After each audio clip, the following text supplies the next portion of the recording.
Well, good afternoon, everyone, and welcome here to the Launch Pad and our live countdown to launch coverage of the second ever flight of New Glenn. As you can see on your screen, Blue Origin is getting spooled up, ready to begin their live broadcast, and we'll, of course, listen into them in just a minute.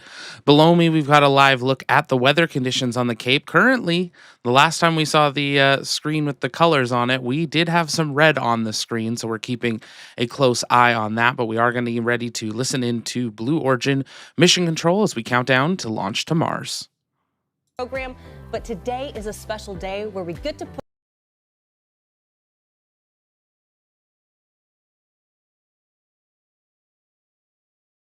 And right as I go to throw it to them, they start playing a video with music. So we're going to wing this. We're going to wait for them to get through their second intro of the day. But as we get started, welcome. If it's your first time here, my name's Zach. I'm the founder and host here at the Launchpad Network and here at TOP. It's our mission to inform and inspire the explorers of tomorrow because we believe that space is better together. And we're glad to have you joining us live here today. We're running this from our Canada studio, and we're glad to have you all joining us here. If you haven't yet, take a moment, engage that like button, share out the stream, invite people to join us, and we'll give some shout outs here in just a moment from where everyone's watching.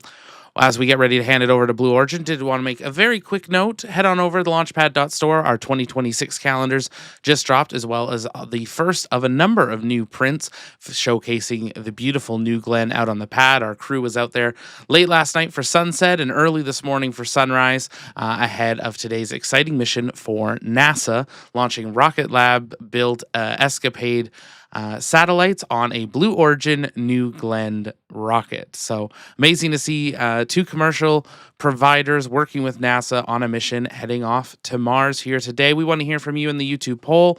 Do you think we're going to fly here today? Let's listen in to Blue Origin Mission Control. Is just the beginning. a historic day for us here at Blue Origin and a moment that we've been building towards for months. A moment to finally land our New Glenn booster to carry NASA's Escapade spacecrafts toward Mars. Now, once again, I'm Tabitha Lipkin. Joining me here in Cape Canaveral, Florida, is Ariane Cornell, New Glenn's Vice President of Strategy and Business Operations, the legend herself. Ariane, thank you for being here. Thank you, Tabitha, and thank you to everybody that's watching. I've been here at Blue Origin more than 10 years, 11 years, and counting here, and it's just fantastic to be here. I've been waiting a long time for this day. And our launch window is opening up here. We've got about 42 minutes to go until launch, but we have about an hour and a half for this launch window to get this launch off. That's right. A little hour and a half to play with. Now, right now, you are seeing a live view of New Glenn out on the pad at Launch Complex 36. Now, what's interesting is right now, we are in the green zone, but we are tracking weather for launch at this moment in time.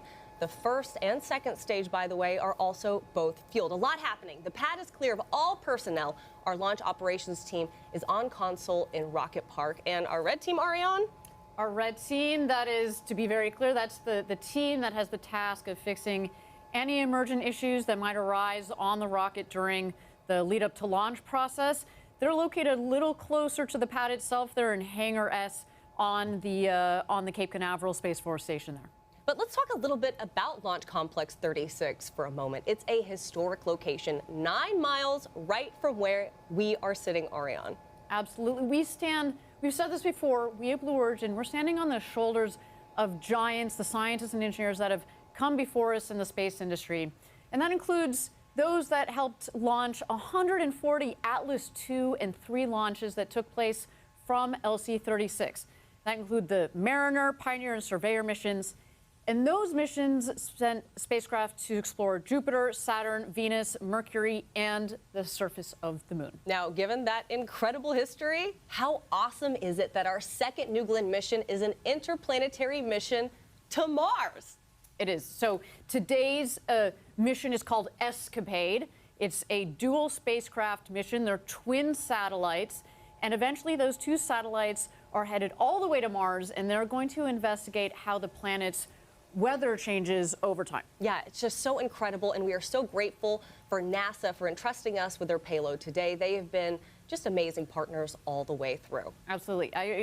Tabitha, that's the lead up, and the main event is still to come. That's been all the preparations, and it's only 39 minutes and 40 seconds to go until launch here. Unbelievable. Yes, teamwork makes the dream work.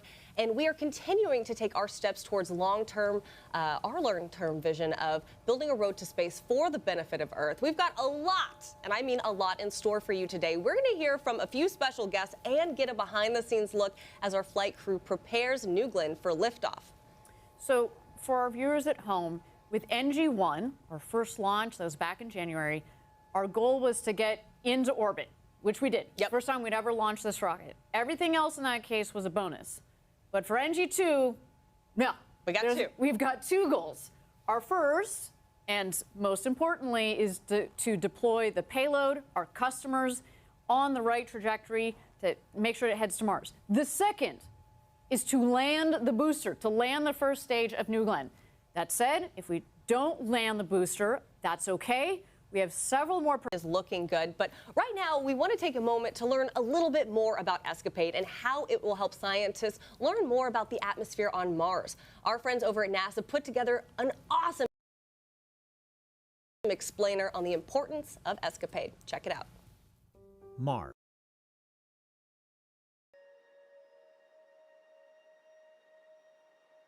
And if you're just joining us, welcome here to the launch pad. Blue Origin playing a video here talking about Escapade. Unfortunately, it has some beautiful copywritten music on it, but we're going to take this time to answer some of your guys' comments and questions. You can send those in the chat by tagging me at the launch pad, and I'll work on answering those live. I know we had a little bit of a lag spike there. If you give your stream a refresh, that should be fix there. Sorry about that. But we're glad to have you all joining us here. We got people tuning in from all over the world, and we're glad to have you here. We got Cosmic is watching in the Ukraine. Princess is in Canada. We got Ginger in Lakewood, Washington, as always. Welcome. Jeff's in Hill Country, Texas. And we got Toast in Canada, Alabama. Didn't know that was a thing. Fred's in France. Welcome. We got Harvey in North Carolina. We're glad to have you here. We are keeping a close eye on the weather conditions out around the launch zone at this time. That right now seeming to be the only condition that is currently being navigated by Blue Origin. They do have about a 90-minute window to get off the ground here today. So if for some reason we do see a hold have to be required, they do have time for that. But other than that, right now, it looks like everything else on the board that they were working has now been cleared as teams progress to get ready to launch the second ever launch of New Glenn, and a huge jump from just proving you can kind of get to space and send something to orbit to now jumping all the way to a large NASA mission, sending 2 orbiters to the orbit of Mars. It's going to be, I believe I read it was going to be about a 7 to 9 month journey for it. They're going to stay in an Earth orbit, check things out before they head on fully off there, and I'm sure they'll talk more about that as we go through today's broadcast. The big question, will they be able to land New Glenn today on their recovery ship? So as they were saying, 2 major milestones today. The first, obviously, the priority, getting Escapade on its way. The second is recovery. And we have our rocket chaser stationed across the Space Coast, all kind of in a rough similar area to the south of the pad, because that's the best place to be able to view it. We've got Cameron out on the jetty, Gavin on the beach, and Ashton in the port. So make sure you stay tuned to our social media, our Discord, as well as our shop for some incredible launch photography from the crew here today. Let's listen back in to Blue Origin Mission Control. Themselves. Again, they've invested so much time in developing this payload. They are, it's in some ways it's like their baby as well. So this is a huge day for them. Thank you again to NASA for entrusting Blue Origin with these 2 satellites today.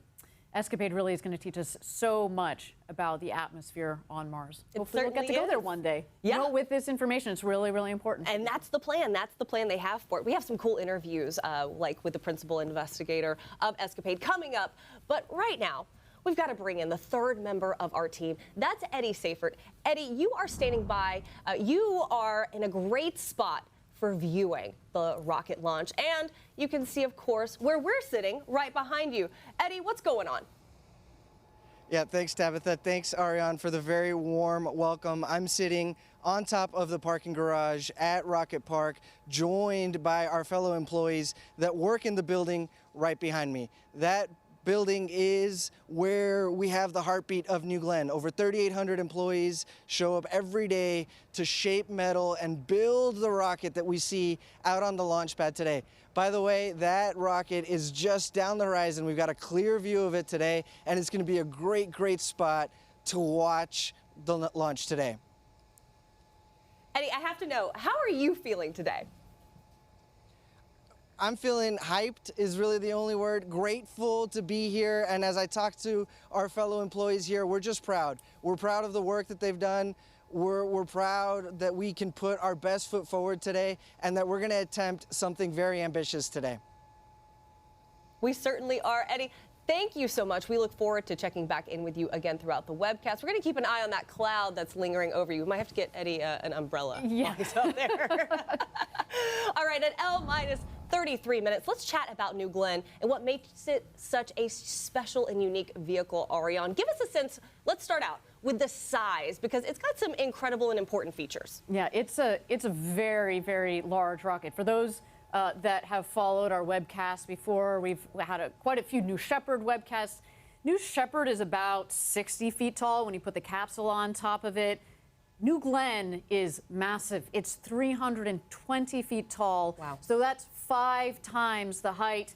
It's just about over 100 meters, and it's even taller than the Statue of Liberty. So it's kind of like you take the Statue of Liberty, you add another 50 feet on top of it, slap a couple of BE-4 engines, and that's basically what we're launching It's tall enough to base jump off of, although I don't have permission to do that just yet. You and I actually got to go out there and stand next to it. I mean, I felt like I was an ant. I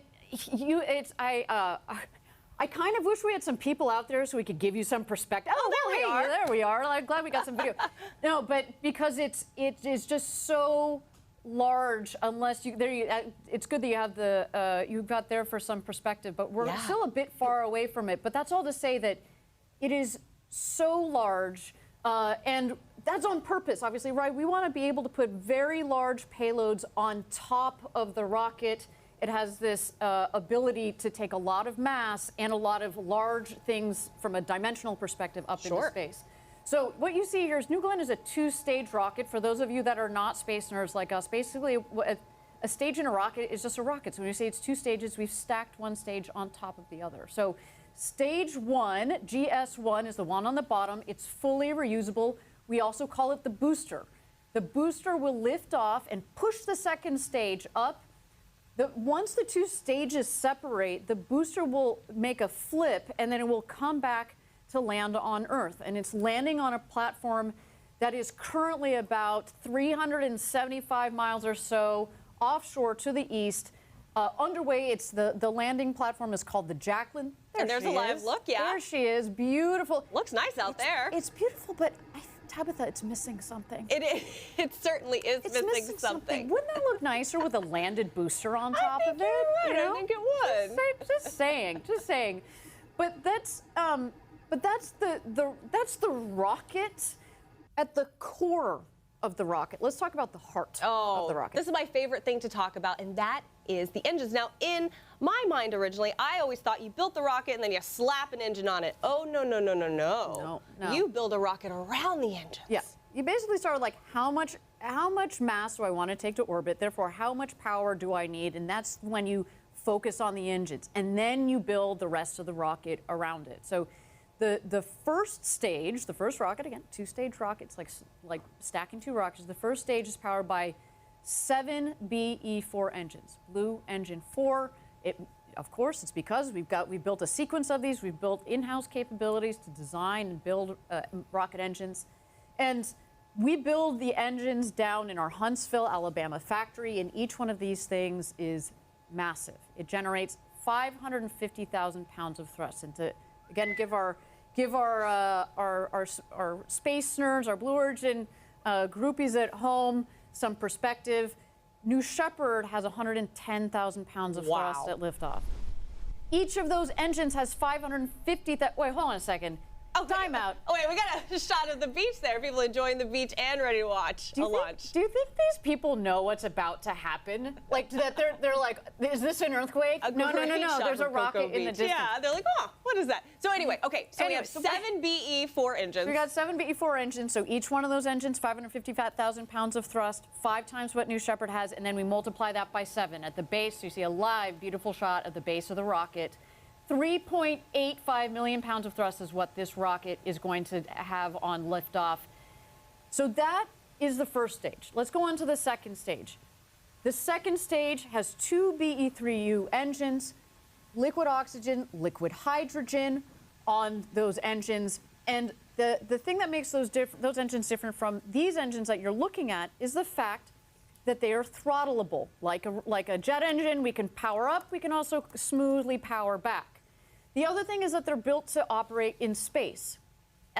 It's difficult, it's hard, it's different in the sense that you're operating in a vacuum. It means that there's no oxygen, there's no air pressure, it's really cold up there, so you have to change how you tweak the engineering of the engine. So we should also know that we've got a lot of experience with these types of engines. It's very similar to what flies on New Shepard, so we've got over a decade of experience with operating liquid hydrogen, which is a big deal. But that's just one of the many ties between the two programs. We like to show off how they're tied together because that's on purpose. Certainly, and we also have to talk about something, which is we have a new leader at the helm of New Glenn. We do. Jordan Charles, he's my new boss. He's the new head of New Glenn. He joined Blue Origin 8 years ago and has successfully led the GS1 team, the team that does the first stage of New Glenn for 3 of those 8 years. I can tell you, he's been my boss since about August, and he has a fantastic leadership style, and his experience is going to be really important as we move into this new chapter of New Glenn, which is, okay, we know that this rocket works and works very well and successfully, as we saw on New Glenn 1, but now it's about scaling up, getting to rate, launching, landing, repeating.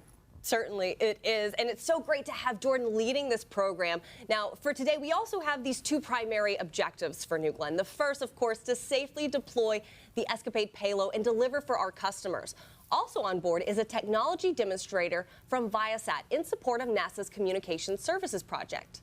That's right, and our second objective, we're taking our second attempt at landing the booster for the first time. And I'm warning you, Tabitha, if this happens, I will lose my mind on the desk. Girl. I am, so warning everybody here on set, it's going to happen. And, you know, we're feeling really optimistic, but I should say we're in rockets, so I should say cautiously optimistic about the improvements that we've made to the booster. But regardless of what happens, whether we're successful on that second objective or not, we are going to keep learning and refining and applying all of that information to the next rockets that are on the floor right behind us here. Yeah, and we already have several more vehicles in production, as you said, right behind us. And landing the booster, as we mentioned, is no easy undertaking. Our team, and myself included in that, recently had the opportunity to spend a day at sea with our Jacqueline crew and learn more about the operations of landing and securing the booster, an operation and moment that will change the course of Blue Origin history. Check it out. And if you're just joining us, welcome here. We are just 26 minutes and counting till launch. And we have a exciting update for you guys. If you had been following us over on X, if not, make sure you do so.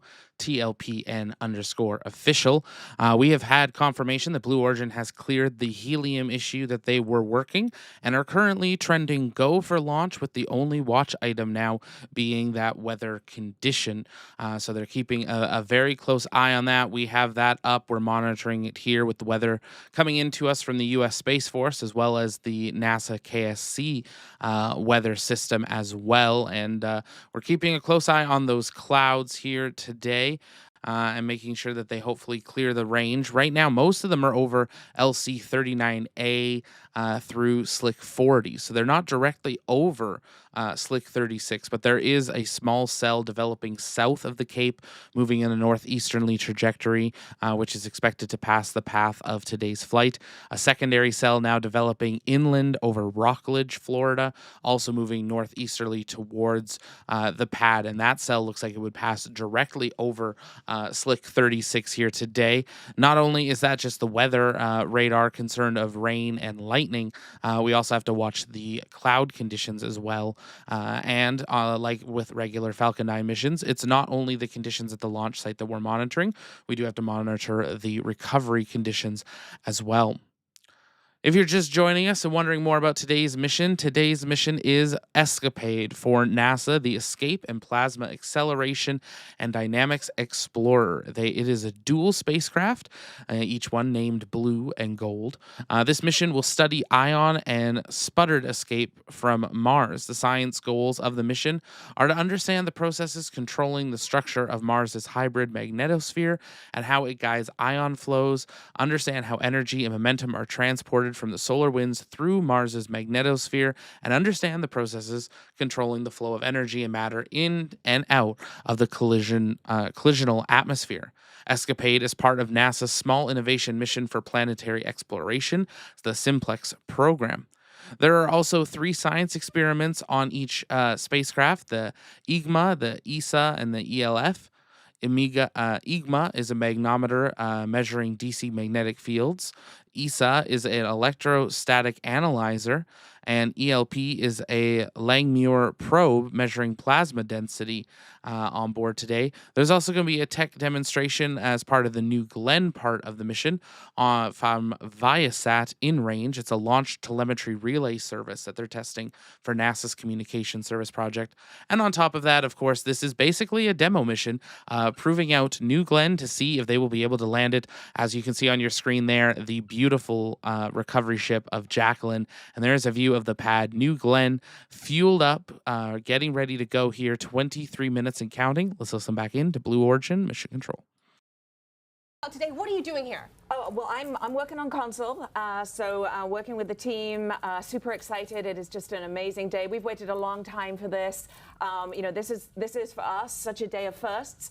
First NASA science mission on a New Glenn, first heliophysics mission going to Mars, first interplanetary spacecraft for Rocket Labs.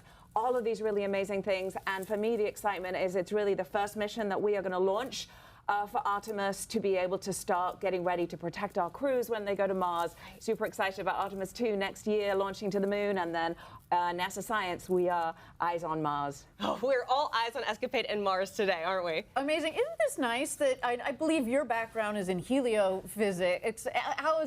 How do you feel about going to Mars? Like we're mixing it up in the solar system for you. Well, I will tell you, for heliophysics, the moment you leave the Earth's atmosphere, you're traveling in my neighborhood. That's fair. Right? Heliophysics goes all the way from the center of the sun to the very outer edge of our solar system. So I actually was one of the, I got to select this mission, so could not be more excited to be here with my amazing heliophysics team getting ready to launch this mission. And especially given the advanced space has made this extraordinary trajectory right. that two spacecraft are going to fly around L2, but also again for the first time ever.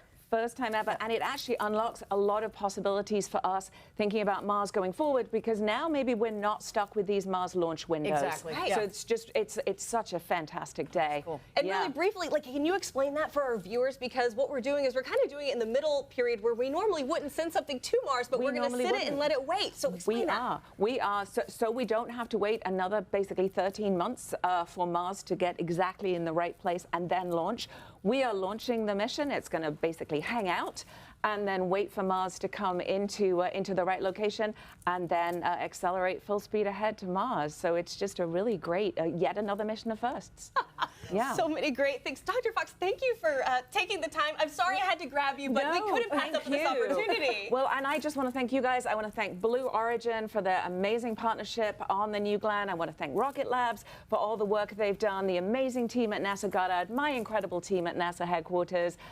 We deliver, they crush it every day, delivering for the nation, inspiring the world. Well, and thank you. It is an honor to fly a NASA payload on New Glenn today. That you trust us with your technology like that, it means a lot. It's first of many to come, we hope. First of many to come. Oh, yeah. thank you so much. Thank you, Dr. Dr. Fox. Fox. Appreciate Gotta it. get back to the console. Thanks, guys. Bye. Bye. Well, with that, I mean, it's so great to add people to the webcast team today.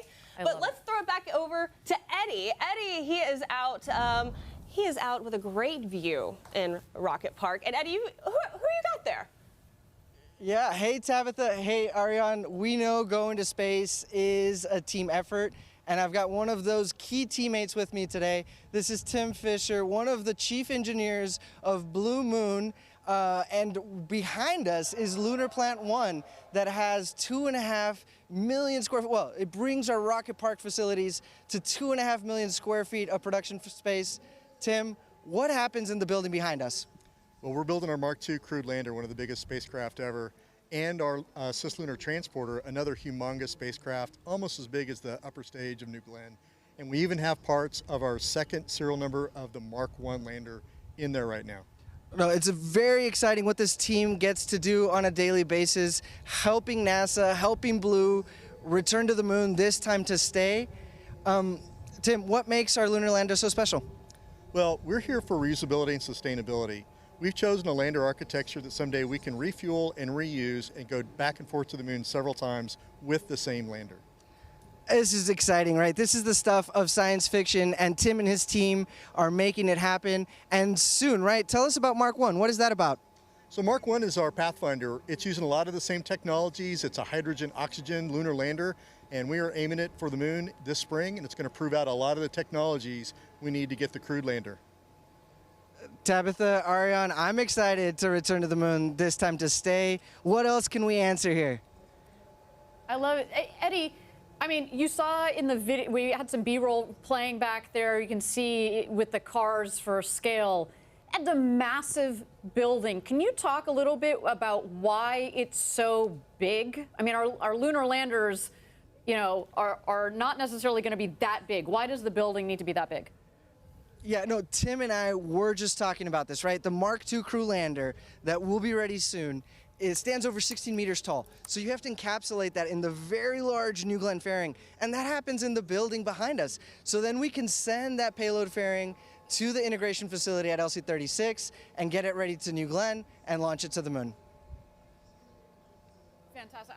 I should note, Tabitha, that there's the co-location component of this is so important from a production and ease and operation standpoint. I should also say that's one of the reasons why we built our rocket factory here in Florida. We're the first company organization to build rockets that they then launch out of here also in Florida.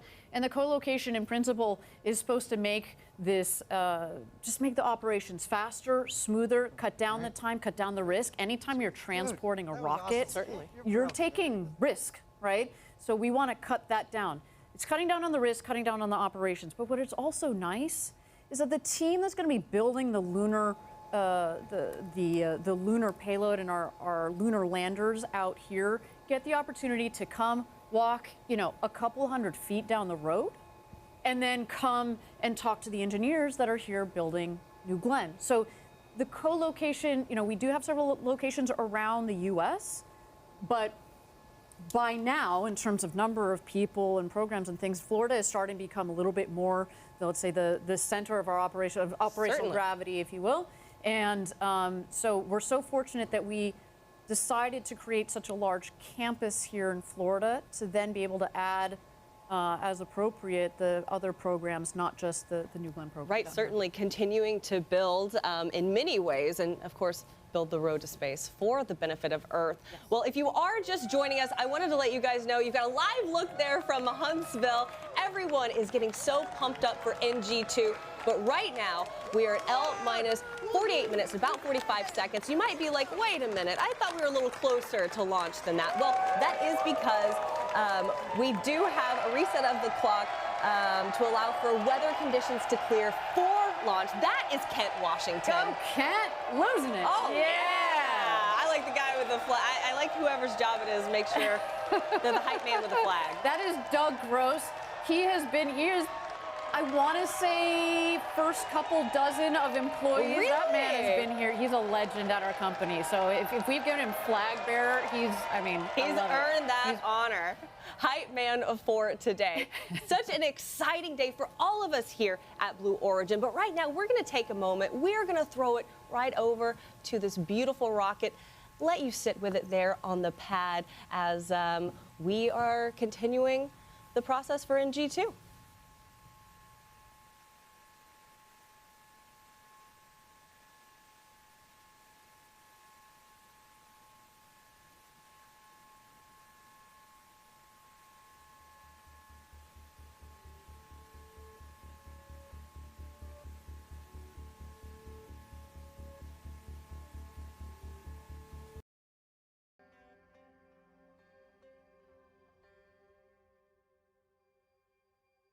And if you're just joining us, you're looking at a live view of Space Launch Complex 36 at Cape Canaveral Space Force Station in Florida, where New Glenn, the second ever New Glenn, is fully fueled up, ready to go for today's flight. And the watch item of weather, unfortunately, is the thing we're starting to play with. We have a new T0. Launch Director Megan Lewis has instructed teams to reset the clock to 3:18 p.m. Eastern time. And from things that we were hearing in back channels from our sources, we were getting ready to update our clock to a different time. So that's how quickly things are changing here with these weather delays, monitoring the conditions, as well as just what they're able to do with the launch vehicle. You can't just, always pause for a minute. And as this is a new vehicle, we don't necessarily know all of their requirements to go into holds. But at this time, L-minus 46 minutes, 29 seconds, and counting. The clock has been reset and is running as they aim for a clearing in the sky, hopefully to be able to have a flight here today.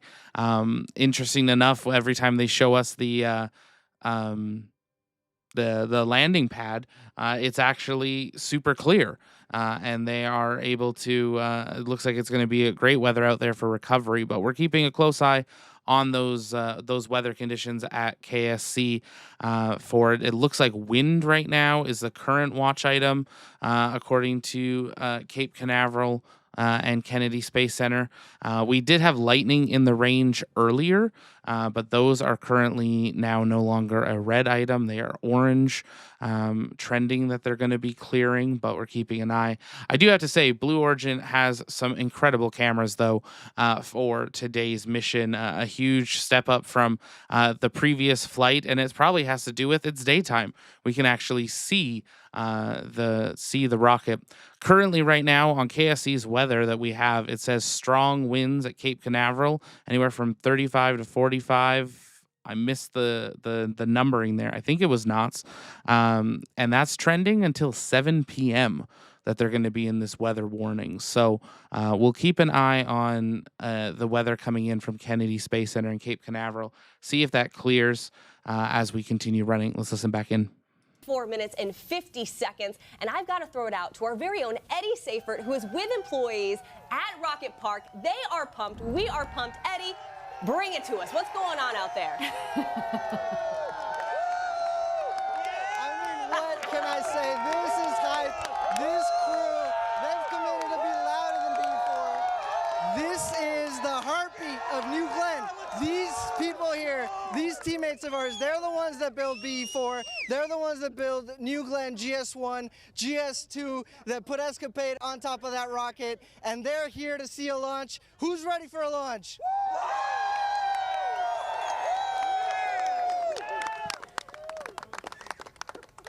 Eddie, it's so great to be able to see so many people come out on a Sunday, by the way. That just shows you, as you said, the heartbeat of New Glenn. What are they talking about? What are they most excited about today?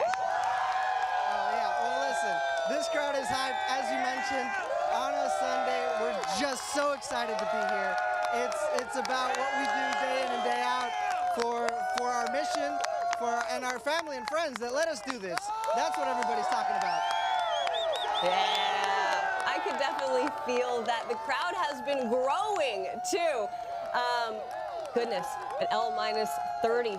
43 minutes. I mean, Ariane, we're feeling it. We're here at the desk. We're isolated, but we feel just as pumped as they do. Just as pumped. And what gets me, like, as a nerd, even if you're not a space nerd, look at that image. That is stunning. So cool. Like, well, yeah, what's happening to it right now? So basically, this rocket is fully fueled. We've got the liquid oxygen, liquid hydrogen on the second stage. That's what you see there on the top. And then you'll see the fins there, and just below the fins, there you go.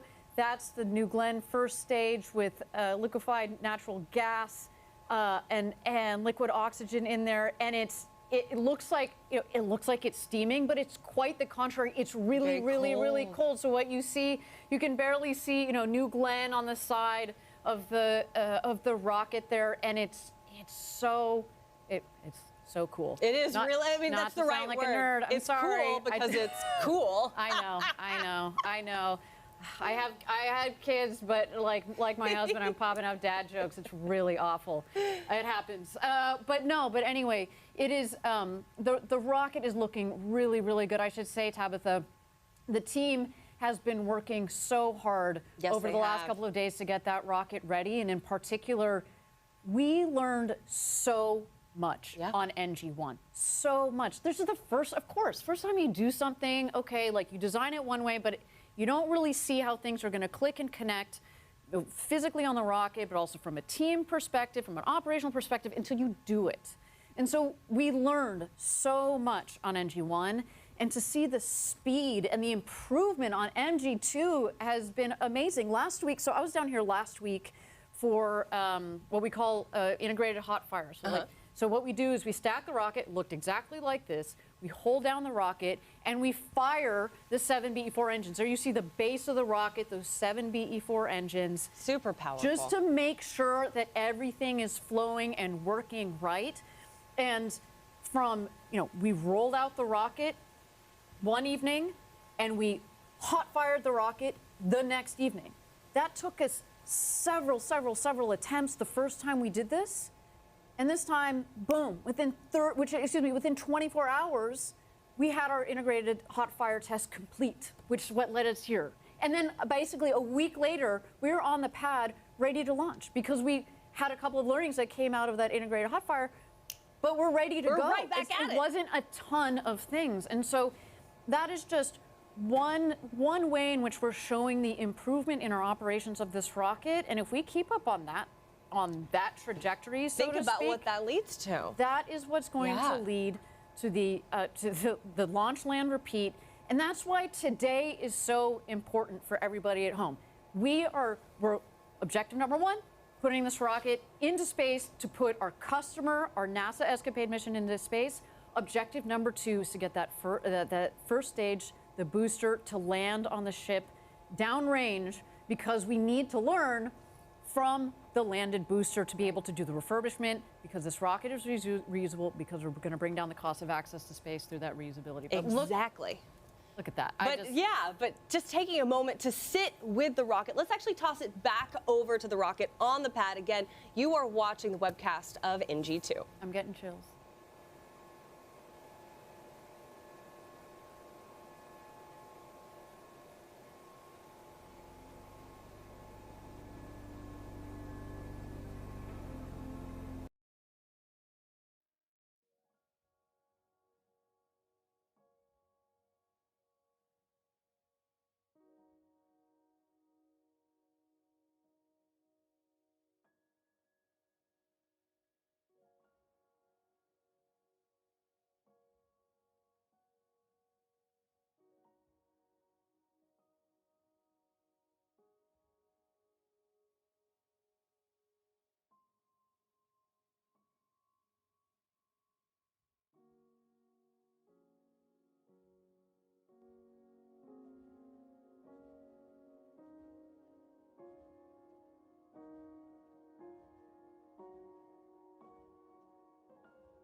And if you're just joining us, we are continuing to monitor those weather conditions, bringing that back up on the screen for you.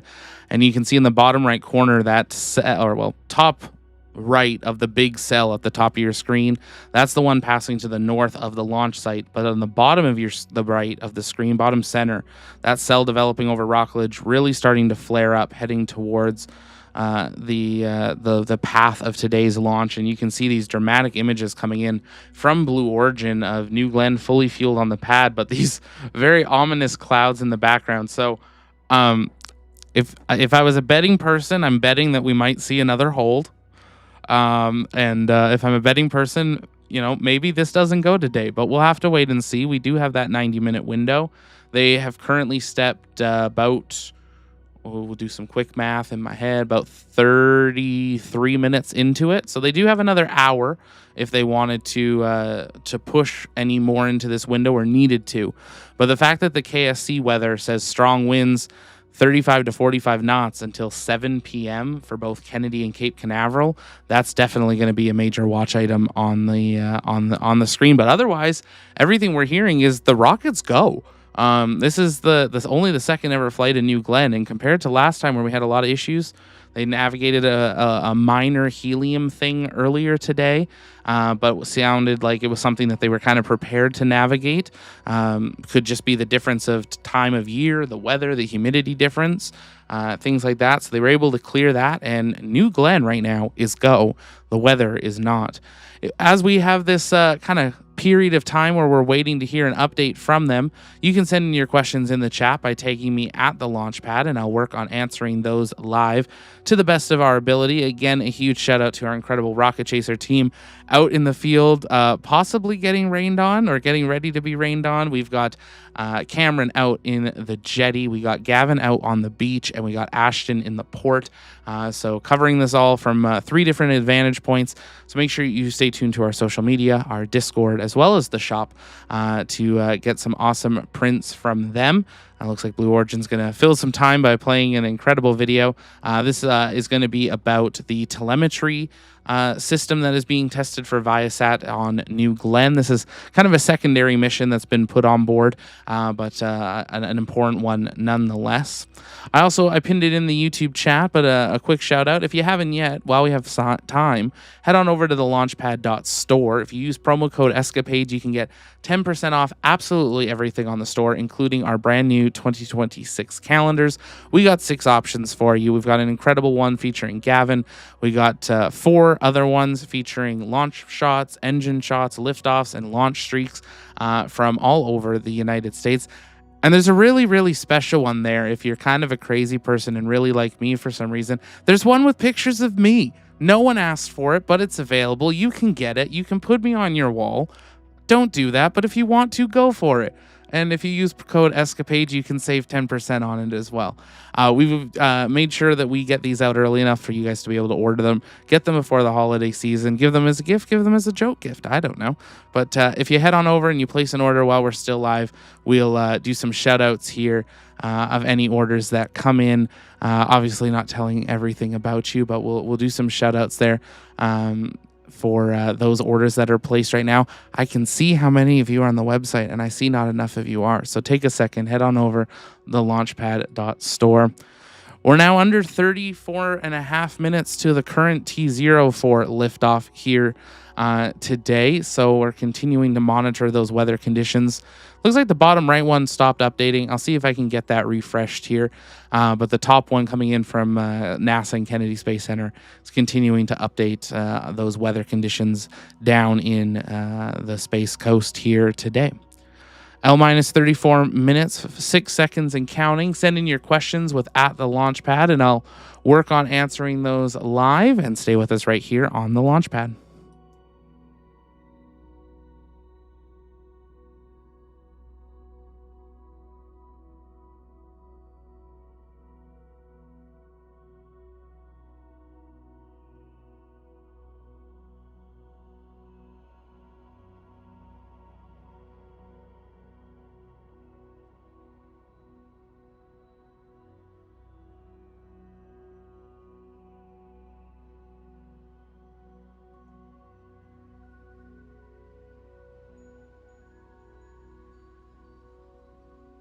there.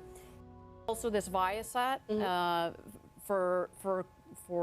it's essentially a radio. It's a demonstration. It's a demonstration technology, radio technology for telemetry. There it is. Oh, well, there you go. There are the two satellites. What a beautiful, the two Escapade satellites. We got blue and gold in there. But I just want to talk about this because we talk about landing the rocket today. That is huge. But getting our customers to where they need to go is really, really important. So we're going to deploy those two satellites at about T+33 minutes. But then the second stage is going to continue in space, right? The two satellites go on their way. And that is when we're going to turn on the Viasat payload as well. So the Viasat payload is not going to deploy. It's going to stay on the rocket. And they're going to test their technology.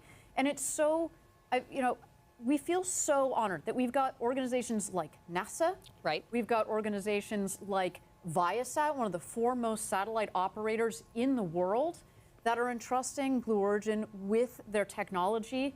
And, yes, this is the second launch of our rocket, but we have shown that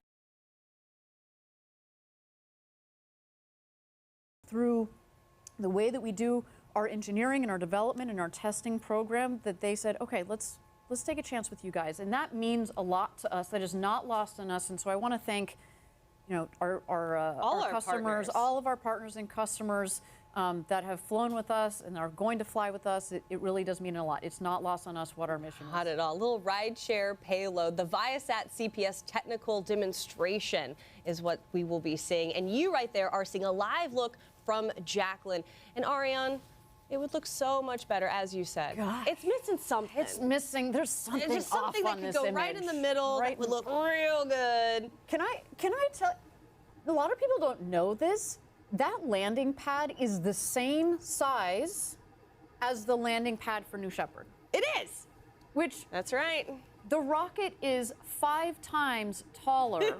Just think you scale something up 5 times, and we're going to land. To be fair, that's all stacked together. But it's still 7 meters in diameter, and the first stage is massive in its own right. It's still like landing a building, but it's on the same circumference as New Shepard. It is a moment that I know we're all kind of on the edge of our seats waiting for. I certainly am. We've been building up to this moment for months, and then technically for years if we look at how much time it has taken from the start of this company. 25 years ago, we just had our 25th anniversary, and something really interesting, Ariane, 10 years to the month and almost to the day is when we landed the New Shepard booster. Yes, it was, and I don't want to be misquoted. I think it was November 15th. Could be off by a day or two. That's all right. No one's holding you to it. But it was of 2015. Yeah. When we landed New Shepard for the first time, and that was the first time any organization had ever landed a booster that had gone to space before. And I had the honor of being down there. The organization looked a little bit, Blue Origin looked a little different than it does today. We had a couple hundred employees. We're now over 10,000 employees. Yeah. We basically had, we had Kent and we had West Texas, and that's it. And there was a group of, I don't know, maybe like 15 of us, a dozen of us on this back porch. Of course, there was mission control. And it was the second time we had attempted this, similar to, there are a lot of parallels. Similar to New Glenn, we had a beautiful first launch, but if it were an expendable rocket, it had been a perfect first launch. We didn't land the booster the way we wanted to.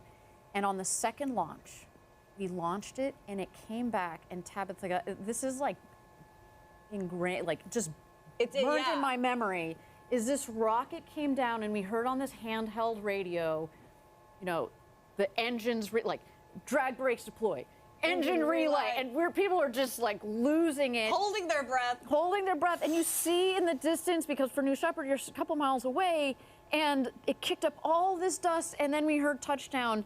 And there you go. See, you see our happy engineers. It was like that. We just lost our minds. And I am sure that today, when this rocket comes down and does the same thing, it will be like that. But also, as we have scaled up, everything gets scaled up, all the energy, it will be over 10,000 employees losing their mind. Is that man wearing a kilt? There's no judgment here. This is awesome. I love More it. kilts. I love it. Hashtag more kilts. But one thing is, you know, we have built this company for a lot of things, and another big piece of it is customer focus. Yes. I got the chance to talk to Dave Limp about this yesterday. It's such an important part of everything we do, and it really ties into something else that we have, and that is our Mars Telecommunications Orbiter, or MTO. And let's kind of dive into this for a little bit. So current communications spacecraft at Mars, they're aging, and we need to make sure that we have new and robust capabilities out there that can kind of support not just our existing rovers and instruments doing groundbreaking work on the Martian surface, but also to lay the groundwork for more science and even more human missions. Well, the first human mission and all those beyond that. Exactly. And our Mars Telecommunications Orbiter is based on existing blue ring vehicle, and it provides high rate communications, but also does much more in a single spacecraft. Yeah, in addition to communications, our Blue Ring MTO could also fly exciting science payloads and technology demonstrations. For example, flying a synthetic aperture radar on Blue Ring MTO will help us find the ice on Mars, which will inform future landing sites for human missions. So take a look at our Mars Telecommunications Orbiter.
If you don't like the weather, just wait 10 minutes. Well, exactly. So but now you guys know why we were waiting for a little bit. We saw this coming, so we're just holding here and added a little bit more time to the clock, and that's why we're still holding about 24 minutes and 50 seconds to go until launch. We're going to wait for this to pass. But as I was mentioning, prior to taking this current role, I had the honor of being deputy in charge of our in-space systems business unit that is building Blue Ring.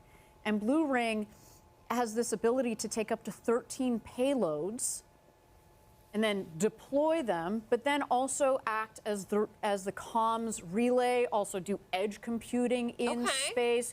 So basically, you know, in a very simplified way of talking about it, it's kind of like a mission in a box. You can take that whole constellation, send it to Mars, deploy the satellites, and then use the Blue Ring itself, which did its first job as transporting, to then be the communications relay back to Earth.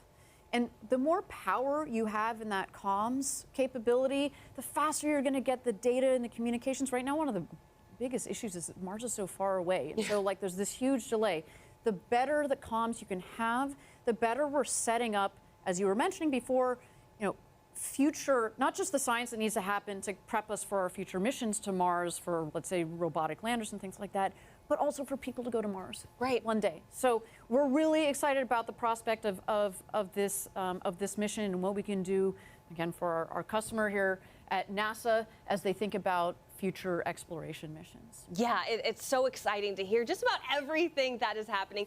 Again, you are watching the webcast for NG2. We're at L minus 23 minutes and about 20 seconds. Let's toss it back over to New Glenn on the pad. That booster, so appropriately named, Never Tell Me the Odds, looking nice and cool.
Level, we've got GS1, and then stacked on top of it, GS2. It's basically like stacking a rocket on top of a rocket, right? So let's maybe start with the GS1 because it's doing a lot of the work today, right? And we want to land this booster as well. At the top, we call the forward section, you'll see kind of a gold section up there at the top where the 4 fins are. Right. Those fins, they move back and forth, right? So they help with directional capability on the rocket. The whole main section of it, though, in the middle, is basically a big fuel tank.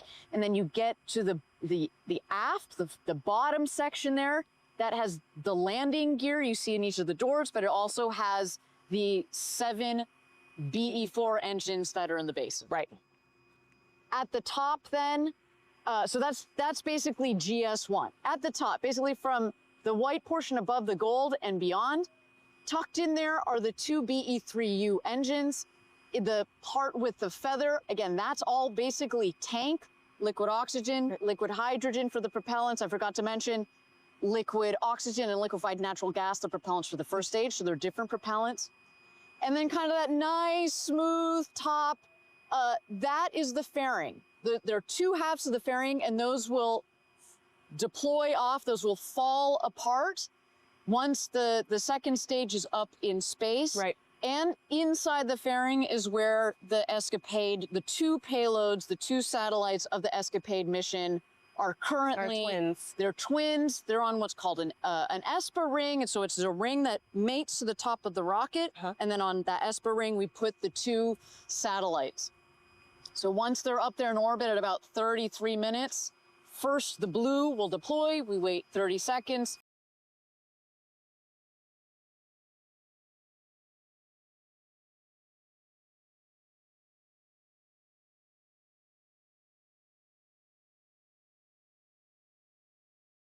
home, right? So the engines have done half of the work on its way up. We flip it around, we start a burn that slows the rocket. Right. We then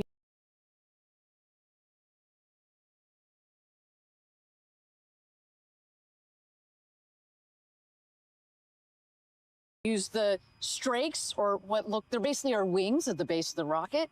It helps with what we call cross range. So we basically can fly.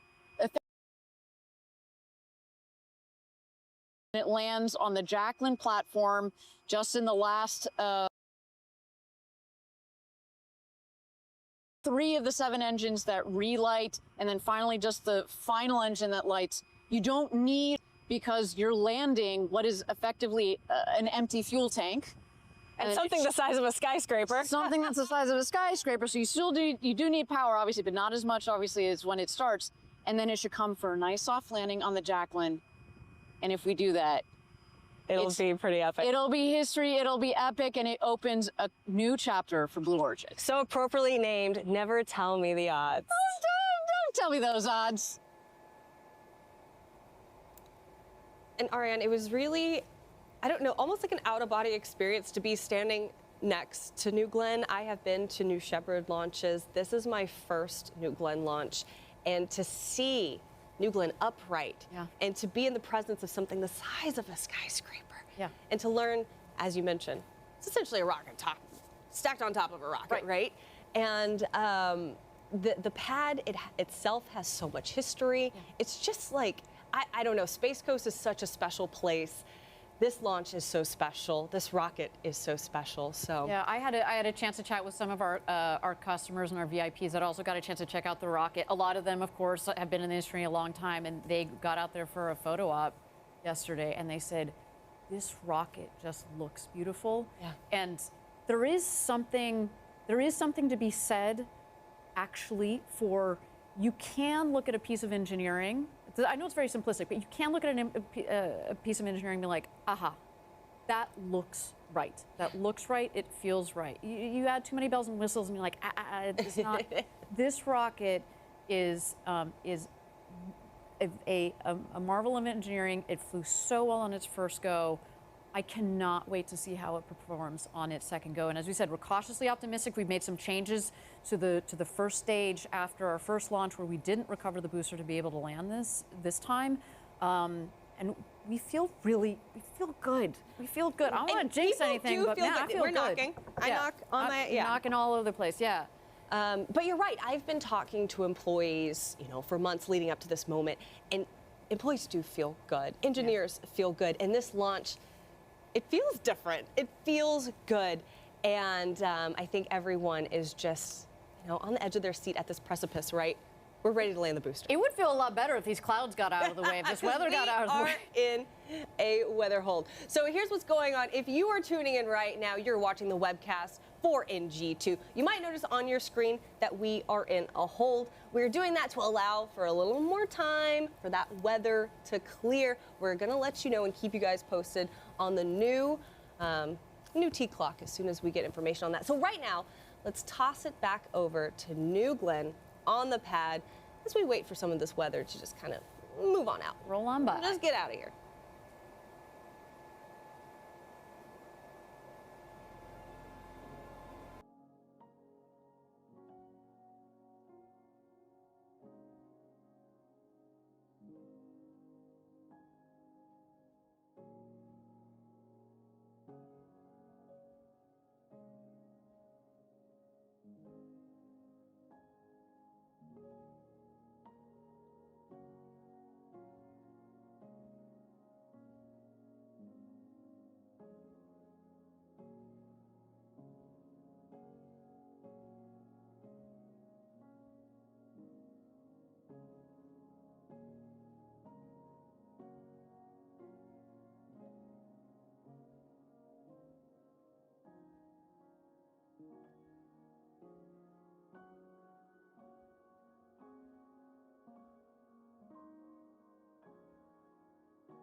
And if you're just joining us again, you're looking at some fantastic views of Blue Origin's New Glenn rocket out on Space Launch Complex 36 at Cape Canaveral Space Force Station in Florida. On the right side of your screen, we're still seeing that weather, that cell that developed over Rockledge and to the south of the port is really dissipated on the radar, which is a really great sign. But we are keeping an eye on that. We are still holding at L minus 19 minutes, 58 seconds, awaiting any sort of update on that T0. They had a 90-minute window. The last T0 was targeting about 32 minutes into it. So we had less than an hour. So we are starting to run that last hour of availability. One of the watch items right there on your screen, the bright red at the top right of your screen, that is for wind conditions, 35 to 45 knots at Kennedy Space Center and Cape Canaveral. So we'll have to wait and see if that is the condition they're watching for or if it's the clouds. Keep in mind, it's not only conditions at the launch site, but also the recovery site that they are monitoring at this time. Wanted to give a shout out to Steve. Thank you so much for becoming a Solar Explorer. Appreciate your support at that level. It really does help us out. So thank you so much. If you guys would like to support us in what we do and our rocket chasers and team expanding our equipment to bring you more 24/7 cameras at launch sites around the world and higher quality live broadcasts of almost every launch from around the world, consider hitting that join button. Just 99 cents a month gets you that awesome TLP helmet next to your name, lights you up in green, and also gets you access to those TLP launch emotes. If you want to go one step further and maybe become part of the TLP crew, the application is in the chat. One of our mods can ping that for you guys. That link, we are looking at bringing on a couple more launch broadcasters and producers, as well as if you live near a launch site, consider signing up to be a TLP rocket chaser. We also have a few other positions on there, so definitely take a moment and check those out. For those asking, when's the website coming? When's it coming? Soon, trademark. But we're excited to be baiting it right now, and it'll be coming in the near future. But members will get early access, so make sure you do that and join over on the Discord to get some sneak peeks at the new site over the coming weeks. As always, if you have questions, you can send those in the chat by tagging me at the launch pad. I'll work on answering those live while we go through this hold phase here today, waiting for New Glenn to launch. I wanted to give a shout out also to North Space in the chat. Super awesome to see you guys launching Canada. Super excited to hopefully see you on the back on the pad when you guys are ready. And depending with how much notice, maybe we can head on out there and bring some live coverage for you guys of that flight. Super excited to see Canada stepping into the launch industry and launch campaigns. And what Nord Space is starting with for you guys that had watched our earlier live coverage, that's just the beginning. There is lots coming. So super excited to see that. It's great to have you guys in the chat. Thanks for being here. Mark Wandry, doing that website on EST, Elon Standard Time. Exactly. We'll launch it when it's ready. We don't want it to be buggy. And all I'll say is when it comes online, it's going to come online in phases, to be fair, so don't expect everything back day one. But this is the single largest overhaul of our platform that we've ever done. We have started from the ground up on everything brand new, and we are really, really excited for that. Excited to get it into your guys' hands. Lots of things coming. Every month or two, we'll roll out a new phase of features, so definitely check that out. Martin Veloso? Sorry if I said that wrong. Can you explain what Escapade is? Some people still not knowing. Yeah, absolutely. Let me pull that up again. Escapade, there's two of them technically as part of this mission. There's the blue satellite and the gold satellite. That's what they're called. Escapade stands for Escape and Plasma Acceleration and Dynamics Explorer. It's a dual spacecraft mission by NASA to study ion and sputtered escape from Mars. They were built by Rocket Lab, will be operated by NASA in a heliocentric orbit around Mars. They weigh 1,070 kilograms. The science goals of the mission are to understand the process controlling the structure of Mars's hybrid magnetosphere and how it guides ion flows, understands how energy and momentum are transported from solar wind through Mars's magnetosphere, and understand the processes controlling the flow of energy and matter into and out of the collisional atmosphere. Escapade is part of Simplex, NASA's small innovative missions for planetary exploration. We are keeping a close eye on the weather conditions here, still holding at that L minus 19 minutes 58-second mark, and keeping an eye on how long we have left in the window. The window closes at 4:13 p.m. Eastern time, so an hour exactly from now. So keep in mind we have 20 minutes on the clock. So we've got about 40 minutes left that they could launch here today. If they don't start counting that clock. So we are getting closer and closer to that thing, to that cutoff where they are navigating. Sorry, just hearing things in the back channel, getting updates for you guys.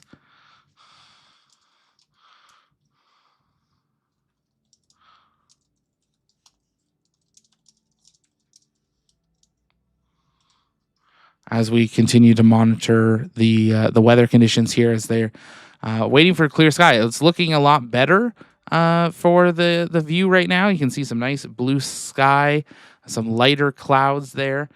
So we'll wait to see if we can get an update on the count and when they're hoping to resume that count here in the near future.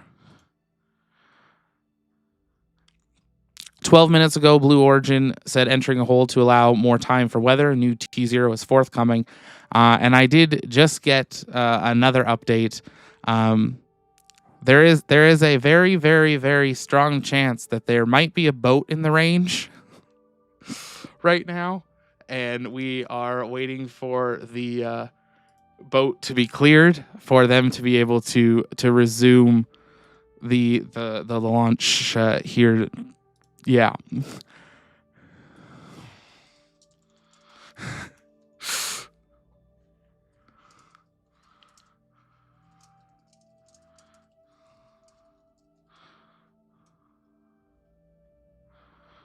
So, yeah, I don't even know what to say. It's a boat.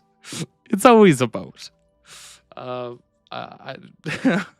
The weather looks like it's finally clear that they might have been able to go, but we now have to wait for a boat in the range. So we'll wait and see what's happening. Sorry, laughing about things in the back channel. It's great having you all here. We are still in that hold. 19 minutes, 58 seconds, and holding. About 40 minutes left in the launch window for they'd have to resume by. Let's round that down. 35 minutes left that they can do that. So we are keeping a close eye on that. We'll hopefully have an update from them here in the near future. If you guys have questions, send them in the chat by tagging me at the launch pad. I'll work on answering those here while we continue to monitor. But weather at this time is now go. It is all down to a boat. I don't know if it's a big boat or a little boat. But a boat in the range, and it's that's just what happens when you are launching near a very active port. I don't know how big this boat is, but we will keep an eye on that and see if we can get any more information for you guys. Sorry, stuttering a little bit there. We're glad to have you all here. Torpedo armed says Fred. Yeah, who knows? Maybe boat guy saved the day. I mean, maybe. You never know. Bailey says, you'd think there'd be coastal restrictions on boats during rocket launches. There are. Very, very, very clear ones. In fact, Blue Origin has its own marine assets, their own boats that go out there. The Coast Guard is out there. But unfortunately, it is a very large range that has to be cleared, especially with this being a new vehicle. Unlike Falcon 9, that's actually quite small now. This is brand new, so it does have quite a large keep out zone, but you can't really monitor all of it with just a couple of boats. So something that they're now keeping an eye on, and we'll hopefully get to see that hold released in the next little bit. But yeah, if you're just joining us, there is a boat in the range. We're still holding, and we will hopefully get an update from Blue Origin in the next few minutes or so, as see how things are going in the countdown. But catching up on your guys' comments and questions, Rudd says, what about the upper level winds? Right now, Blue is saying weather is go. Kevin, I just need to get a little closer. I lost my glasses. Having been up next to New Glenn, I was lucky enough to go out there for a pad viewing ahead of Flight 1. It is an incredible rocket. I know we all knock Blue for jokes and stuff, but I'm super excited for what Blue's doing. And New Glenn is an incredible vehicle, and we're excited to see it fly. It's a beautiful pad as well. It gives some great views from the ocean side. So if you're ever able to head on out there, our friends at Starfleet Tours do some incredible viewing opportunities. So you can check that out. I know they're hard to get on board now. So it's great to be able to go out and see the Space Coast from that advantage point. Martin, another question. Does this follow the normal Mars transfer window or a completely different one? That is a great question. I don't know if anyone in the back channels has an answer to that because I do not. I can see if I can get one for you, but I know they're going into an orbit around Earth, a very high one, and then they will extend past that.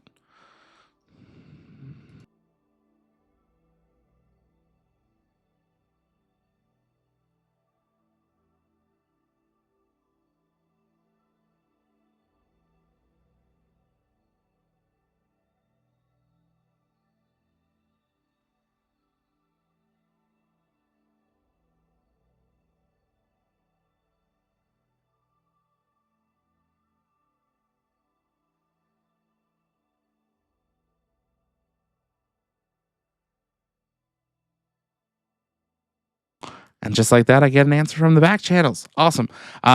Yes, this is a slightly different one than the normal one. The Mars window doesn't open until next year.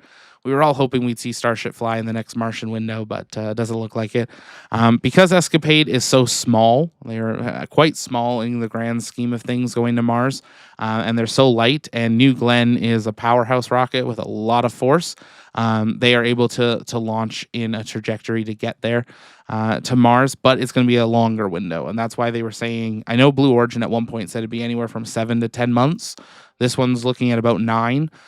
So that's why we're seeing that. So, yes, good question. Even I got educated. I promise I know a lot. I might not know everything, but I know someone that does know something if I don't know it. So keep sending in those questions in the chat. Shout out to Magnus in the back channels for getting me that answer there. We continue to hold at L minus 19 minutes, 58 seconds, and counting as we wait for a boat. A boat. If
in our in our flight path. And we had a pretty spectacular launch, and we put our payload, got to orbit, we filled our objective. So I'm going to call this a good luck omen. A good luck. You know, speaking of good luck omens, yesterday, me, you, and our very own Eddie Seyfert, we were headed out to the launch pad, and we saw a tortoise crossing the road. And if you didn't know, tortoises are a part of our coat of arms, and we find them as a sign of good luck. So, Eddie, you are out there, you are with employees, you're at the best spot to see the rocket launch. But let's talk about something serious for a second. Let's talk about how hard it is to land the booster. For those of you who don't know, you probably do know if you're watching this webcast, on our first attempt, we weren't able to land the booster, but we were able to get our payload into orbit. Today, our big objective, aside from getting our payload into orbit, which is Escapade, is we want to land our booster. No, never tell me the odds, and I like the name of that booster, so I want to keep it. So, Eddie, how hard is that? Well, so first off, thank you for your patience. The weather here is looking a little better. The boats, as Ariane said last time, definitely safety is our highest priority. And the tortoise, for me, a sign of good luck. I mean, I think it's just a trifecta of signs that we're ready to not just launch Escapade to space successfully, but to land this booster. So we learned a lot. Nothing substitutes flight data. So the GS1 booster, after it separates from the GS2 upper stage, it does a 180-degree flip maneuver so that the aft section is facing backwards, or basically back down to Earth, but in the flight path. And so that 180-degree maneuver is conducted by our reaction control system. They're peroxide monothrusters. We call them the severe weather agility thrusters. And those worked perfectly last time. We did the maneuver. And then the BE4 engine goes for a reignition. So the 3 center engines reignite what we call the exo-atmospheric reentry burn. And its entire purpose is to slow down the GS1 as it reenters the atmosphere so that its superior aerodynamic performance, those long strakes, those forward fins, can guide the GS1 booster over the Jacqueline. Yeah, Eddie, thank you for such a good explanation for our viewers at home, because it took a little bit for me to understand, too, exactly. I'm like, why is it so difficult? And it's like, Tabitha, it's pretty difficult. And I'm like, yeah, it's like when you watch the Olympics and you watch someone run fast, you're like, oh, I can do that. It's like, no, you can't. It's actually quite difficult. So, thank you, Eddie, for that great explanation. Again, we are currently in a hold. You are watching NG2, our webcast here. We are at about L-20 minutes. We're going to toss it right back over to the rocket. New Glenn is on the pad. It is feeling cool. It is looking cool. And it is literally, Ariane, very cool right now.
the buck stops with me. I have a team of excellent people around me, but I'm responsible for the production of the data, the definition of the science requirements, the execution, the technical aspect of the mission. I think it's a great model for how NASA sort of entrusts the completion, the execution of a mission to a partner like UC Berkeley, where I'm based. And Escapade is a really special project. We are so excited to be taking it up today on NG2. Tell me a little bit about what Escapade does. So Escapade is a twin spacecraft mission going to Mars, orbiting Mars to sample the ways in which Mars and its upper atmosphere respond to changes in space weather.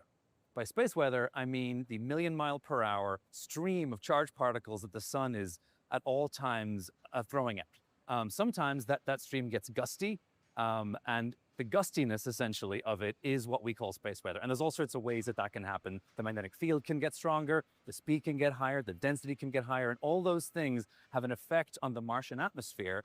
And over time, it can strip away the particles in the upper atmosphere. And we know that this has been an important process by which Mars's climate has changed over Martian history. Early in Mars history, up to about 2 billion years ago, Mars was at least occasionally warm and wet. It had a thick atmosphere. It was habitable. We don't know whether life actually existed, but it was habitable there. But then in the last 2 billion years, it's lost most of its atmosphere. And we think that the stripping of the atmosphere by the solar wind is a big reason why that happened. And Escapade is going to be sampling and investigating these processes with a stereo perspective, with 2 spacecraft. And that's really important because up until now, with one single spacecraft, we've only been able to measure either the solar wind itself or the effect of the solar wind closer to the planet. We've either had the cause or the effect, but separately. With Escapade, we can have 2 spacecraft simultaneously cause and effect at the same time. And so that's the breakthrough that Escapade is going to provide us in understanding the processes by which the atmosphere is stripped away. And once we understand that, I mean, how does that affect us here back on Earth or future Mars missions? Right. So it's important for a couple of reasons. One, I think we're just curious as to how planets evolve in general. Right. Like over the billions of years, planets, they change their atmospheric composition.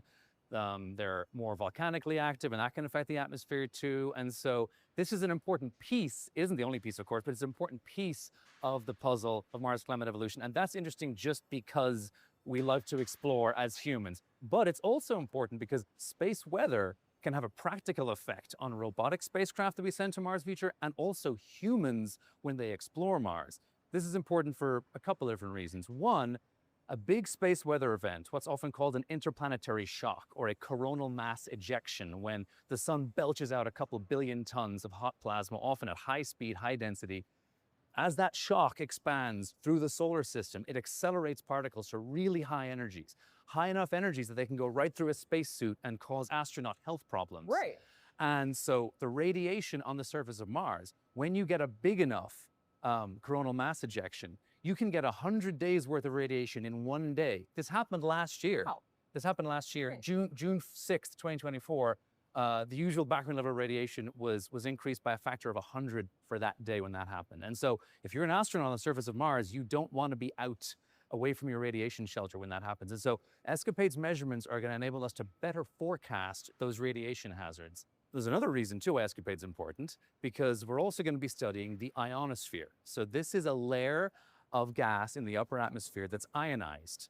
And that's important because that layer, it distorts radio signals as they pass through it.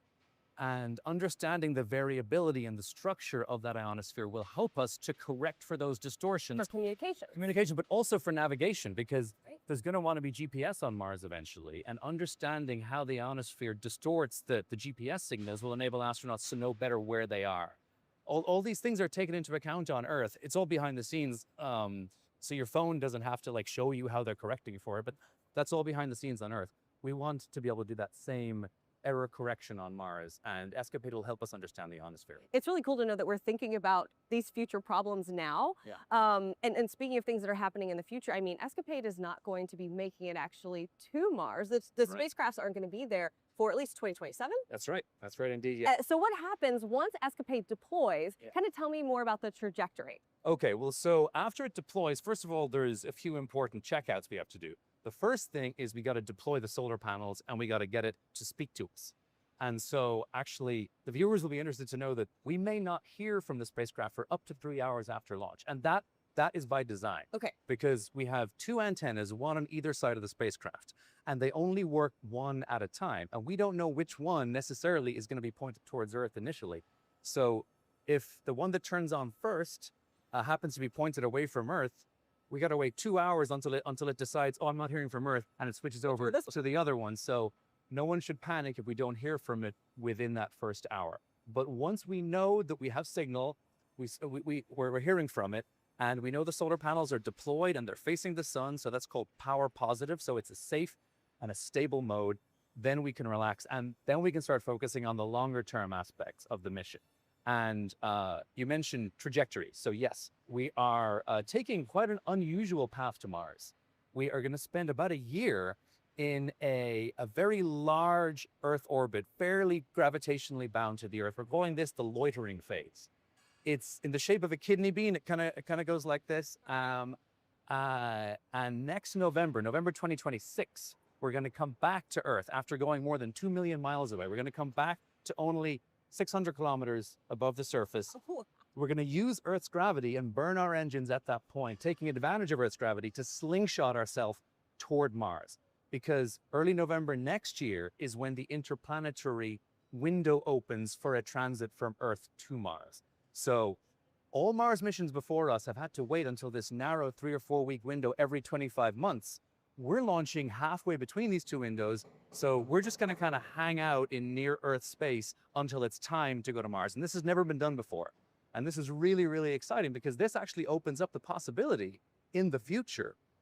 If humans want to actually settle Mars, we're going to have to send hundreds, maybe even thousands of ships to Mars within that 2 or 3 or 4 week window. And there aren't enough launch pads on Earth to reliably do that just within that window. So we could launch them over the course of a whole year, maybe, and we could like sort of queue them up, so that they're kind of lined up so they can go when that window opens. And so this is hopefully going to pioneer a way to essentially enable interplanetary settlement in the distant future. Who knows? And once the mission actually starts, how long is the mission going to be going on? So, so I mentioned November 2026. That's when we start our interplanetary cruise. We spend 10 months in that cruise to Mars, doing little trajectory correction maneuvers all the time, little tiny engine burns to like just, barely tweak our path so that we can intercept Mars in early September 2027. And that's when we got to do another big engine burn to be captured by Mars's gravity. And that's when we will be in Mars orbit. Then we spend another 7-8 months-ish adjusting the orbits. Wow. So first of all, lowering the orbits, then adjusting the orbits. And this is important because Escapade is doing another thing that's never been done before, which is the first ever formation flying around another planet other than the Earth or a lot of firsts on this the one. Moon. It's kind of like pearls on a string. Both spacecraft have to get into the same orbit. And it takes a while to adjust both orbits to make that happen. And also in the middle of that, there's what we call solar conjunction, where the sun gets in the way between Earth and Mars, and we can't talk to it for a whole month. So we kind of just have to chill out, go into safe mode, and just wait. And so this is the reason why it's going to take us an additional 7 months after we get to Mars before we can start the science mission in spring 2028. Okay. And then we have an 11-month science mission, and that's also in... So this is going to take us all the way into 2029. Yes, exactly, yeah. It's, I think, May 2029 is the nominal end of the science mission. And I mentioned the 2 spacecraft are going to be the pearls on a string. We do that for the first 6 months. And that's important because we want to know how the upper atmosphere of Mars is changing minute to minute. So in the past, with only single orbiter missions, we've had to wait 4 or 5 hours to see how things have changed. And by that point, the planet's turned a quarter rotation, things are different. We don't know how anything changes on short timescales at all on Mars. Escapade is going to pass through the same part of the upper atmosphere twice in a quick succession. So 2 minutes to 30 minutes apart to see how it changes on those short time scales. Once we're done with that, then we raise one orbit, we lower the other orbit, and then the 2 orbits are different, and they start precessing. This is a word for the orbital planes moving with respect to each other. Okay. And this allows the 2 spacecraft to get much further apart from each other to make those simultaneous cause and effect measurements that I mentioned earlier, to understand the real-time response of the upper atmosphere to the space weather events. And so with all that, understanding how Escapade works, knowing that this mission is going into 2029, how do you feel today? I feel excited. I feel a little anxious, as everyone does on launch day, but I am super, super excited. I'm proud of everyone who worked on Escapade at Blue Origin, at Rocket Lab, at Berkeley, at Embry-Riddle, all of our partners. Advanced Space LLC, they were the ones who did most of the work to design this innovative path to Mars as well. And so I'm just so proud of the whole team. Probably thousands of people have worked on bits of it up to this point. And we're so excited to reach this day, the culmination of so much effort and the beginning of the next chapter. And the last question I have for you is something I ask everyone, and that is there anything else you want to add or say or mention that I didn't ask about that you think is important to this interview? So Escapade is a very low-cost mission. Escapade is only about 1/10 of the typical cost of a NASA planetary mission. This is a radical experiment by NASA in seeing whether they can accept slightly higher risk and less oversight in exchange for a much lower cost. And the idea being that overall you get way more science per dollar if you do this. And We call it bang for your buck.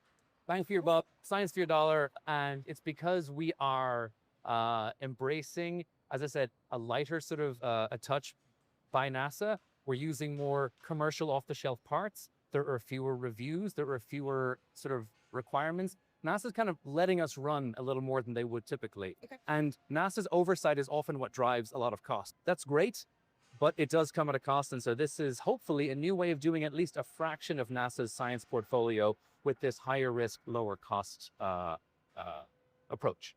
It's very exciting to have you here, to be able to interview you. This is an exceptional sight. Just watching pieces of other rockets being put together and knowing that our booster, our upper stage, It was all built right here. it was all built right here. The fairings, the payload adapter, it was all built right here. Yeah.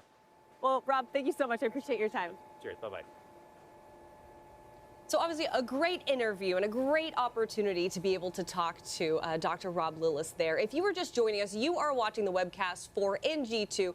If you're looking at your screen, you might notice we have a new L time, which is L minus 28 minutes and about 30 seconds. Now, to keep you guys updated, we know that the weather is now clear. You're like, all right, that's some good news, right? Well, we have also learned that the launch team is looking into an issue with our ground support equipment at the pad. So we wanted to give you an update on that. And of course, we're going to keep monitoring everything happening around NG2. Yeah, I think a lot of people, when you look at a rocket, you're like, oh, the rocket's going to go. There is a lot of engineering that also goes into the ground systems. That's Absolutely. The ground system of the pad. That is the ground systems for the telemetry and the communications. We need to be tracking the vehicle. But like out there on the pad, that pad actually is a feat of engineering in its own right. In fact, this Launch Complex 36, we were talking about it earlier in the webcast, it's been used as a launch complex for decades before us. But we Great history. Great history, but we basically cleared it out and built it back up again. The amount of power, data, propellants, all these lines that are going up there. You see the two towers, the one on the right will eventually have crew coming off of it. Slightly off the shot to the left, we've got the water tower. There you got a kind of a back out view so you can see a little bit more. There's a lot that goes on out there. We've got this huge, what we call our propellant farm. There's a lot that goes on out there. So we need that to also be working and working properly and in right conditions to keep the rocket ready to go as it ticks down. And then when we will turn, obviously, the show, if you will, over to the rocket. But in the meantime, there's a lot of work happening in the ground system. So if something is out of line, pressure, data, power, that then could translate down the line, Right. Down the pipes, literally, to the rocket, we have to check it out. So our team is on it. But, we do have a little bit of time here to do so. But it looks like the weather might be clearing up. You live here in Florida. This is wild. How do you put up with this? 10 minutes. It just keeps on a constant rotation. But I will say, it is great to see NG2 on the pad, ready to go. You know what they say, if it's going to happen, it's going to happen out there. And so right now, I'm going to toss it back over. Again, you are watching the webcast of NG2. We're at L minus 26 minutes before this historic launch.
distinct pleasure of being joined today by our very own Eddie Seyfert. And Eddie is one of my favorite people to talk to about engines. Eddie knows all things engines, as do you. Eddie. Coming to you with live. Eddie. We're coming to you. Let's talk a little bit about our engines.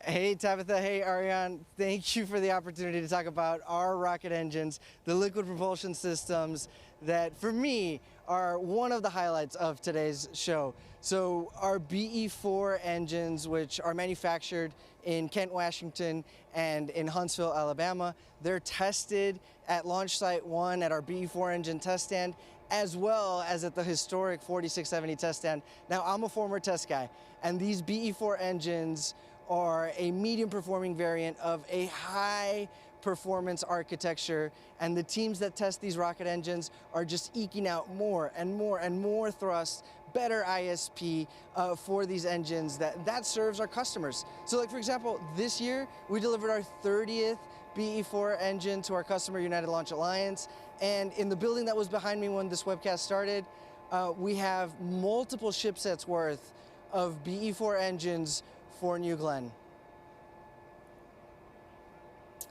Eddie, do you feel like you have a particular love for one or the other, the BE4 or the BE3? I know you were out in West Texas for a long time. We do a testing of all of our engines really there, but do you have a favorite?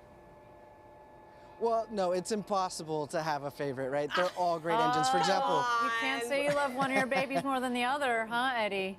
no. Well, they're all great engines, right? BE3U, which runs on liquid oxygen, liquid hydrogen, is an open expander cycle, right? Those two molecules come together and they create a lot of energy and steam. And you know, BE3U originally started from the BE3 engine that now has flown 36 successful times on New Shepard, but they baselined it at 160,000 pounds of thrust.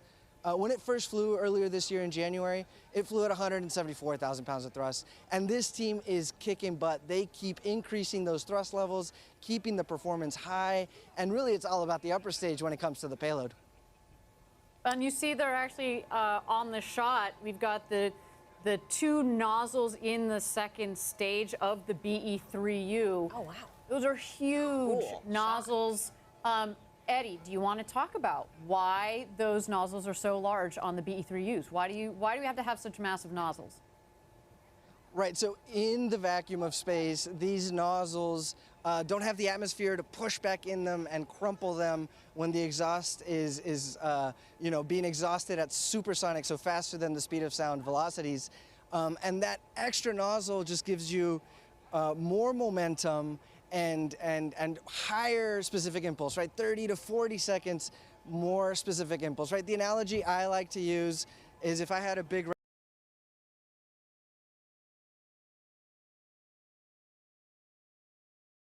of it as a chamber, like a pressure vessel. It's a very technical term. And if I let it go, the big red balloon would essentially fly away. So I'm not saying our rocket engines are big red balloons, but it's the analogy. That's a good way. At least Eddie, they're blue balloons. yeah. They're going to be balloons, Eddie. They don't have to be Come on. red. They've been big blue Sorry, balloons. big- He also, I remember, Yeah, I went to that's right. one of his. He hosts these things here at Blue Origin where we can learn more about updates with different things happening with our engines. And he was explaining essentially the shower head method and how shower head is very similar to how an engine works. But Eddie, I think it's so great to be able to talk to him anytime about engines, and we're so grateful for him. Of course, he is out with our employees, the best viewing spot to see NG2 take to the skies. You're looking at NG2 right now on the pad, and in this moment, we're going to toss it back over to the rocket, because coming up here shortly, we have a very exciting go, no go poll. So we're going to toss it over the rocket and kind of await that poll.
stations, this is the LV on count 1 with the go poll for final configurations and terminal count. Understand we are still pending GME final configurations and LVHD retraction, also pending weather.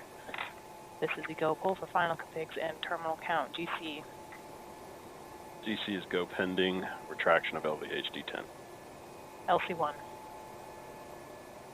LC1 is no go pending day of launch PDI load. Understand you are a go pending the load. LC2. LC2 is go. LSO. Go. OSM. Go with the exception of weather. RC. Go. ESR. ESR go pending LVHD and PDI. AC. Go pending LVHD retraction. Recovery. Go. GLI. Go. BMD. Go. GC, LC1, LC2. Perform final configurations for terminal count. Report when ready for terminal count gate checks. LC2 copy. Oh, this is RC on count 1.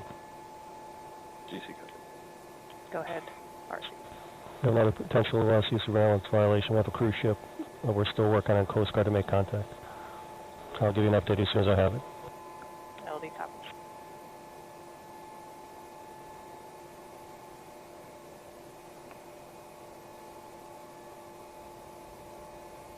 So you just heard the go poll there.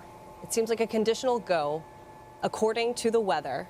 So we are going to continue to our terminal count, and we're going to continue to also keep an eye on the weather. So lots of things that we are tracking at this moment in time. I think we should note there just a second. So first of all, our launch director, Megan Lewis, that lady is a boss. Yes. She is fantastic. There's a lot of things to coordinate there, and you heard various teams giving their go, no go, and go pending. And obviously we have to track a lot, especially in these last 15 minutes. And her job in that room is to coordinate. You saw the people in the front room, but then there's also essentially what's like an engineering support room in the back. Yeah. So that they go off and they track things, they run things down and report back on making these clears. So they are go pending because they want to launch this rocket. And they think that there's still a chance here. So more drama. Yeah, we're excited. This has been quite the show as you are watching in G2. We're at L-minus 14 minutes. But in order to build a road to space for the benefit of Earth, we've got to radically reduce the cost of access to space by having our reusable rockets. So here's everything that you need to know about New Glenn. The capability, the payload volume. And if you're just joining us, we're at 13 minutes, 23 seconds, and counting on the clock. Blue Origin playing another video here. We are trying to work to establish which cruise ship that may be and confirm whether it's in the range or it's approaching the range. If it's approaching the range, we kind of have two options. We have Carnival Elation, which is currently heading north offshore. The other option would be Carnival Vista, which is now just departing Port Canaveral. It has just passed the jetty and is heading out. So we're trying to confirm which of the two that may be. Coast Guard is working to establish communication with it at this time. But we do not know if it's fully in the range or is just approaching.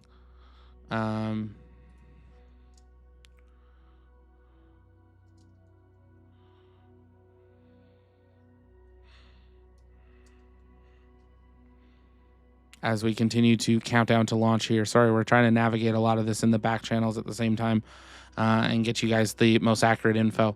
At this point, if anything causes them to hold, we are done for the day.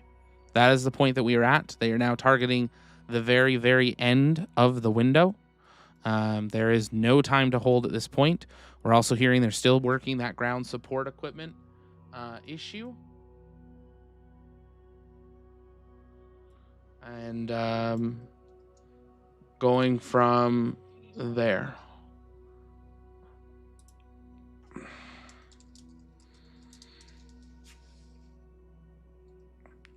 We are.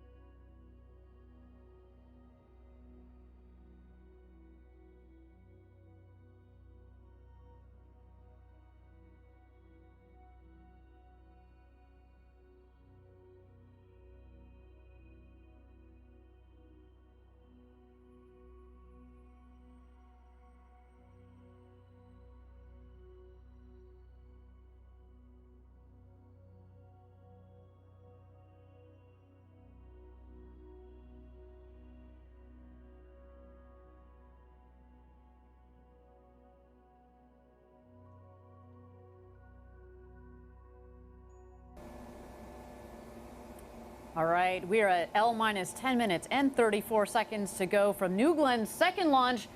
And Tabitha, you recently had the chance to chat with our CEO, Dave Limp, about NG2 and what this mission means for science, but also for Blue Origin. I certainly did.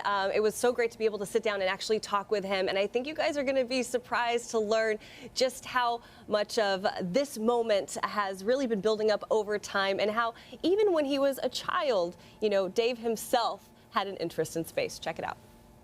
This is a really big moment for Blue Origin. Can you tell me how NG2 compares to NG1? Yeah, I think NG1 was obviously our first mission. There was lots to learn, and we did learn a lot, and unbelievably successful in that we made our goal, which was to get to orbit. This time we're going to be a little bit more ambitious, and we want to not only get to orbit, but we have our first paying customer this time with Escapade, and get them off to Mars. That's the first part of our goal, and then the second part of the goal is to land the booster out on Jacqueline. And if we don't, we have more over here in the factory that we're building, but we're going to give it our best shot. Never Tell Me the Odds is pretty fitting for this booster. You know, we are taking our second attempt at landing it for the first time. How are you going to feel if we land it? Well, I certainly will not channel my inner C-3PO. I will be very ecstatic. I would be on pins and needles up to that point, but it would be a huge achievement for the team and for Blue. I think that we have a good chance, but if we don't, like I said, we can build more, but I will be over the moon if it happens. Now, New Glenn is obviously just one of the many systems we have here, right? We have New Shepard, we have Lunar, we have In-Space Systems. How are all of those organizations really working together to further our ultimate goals?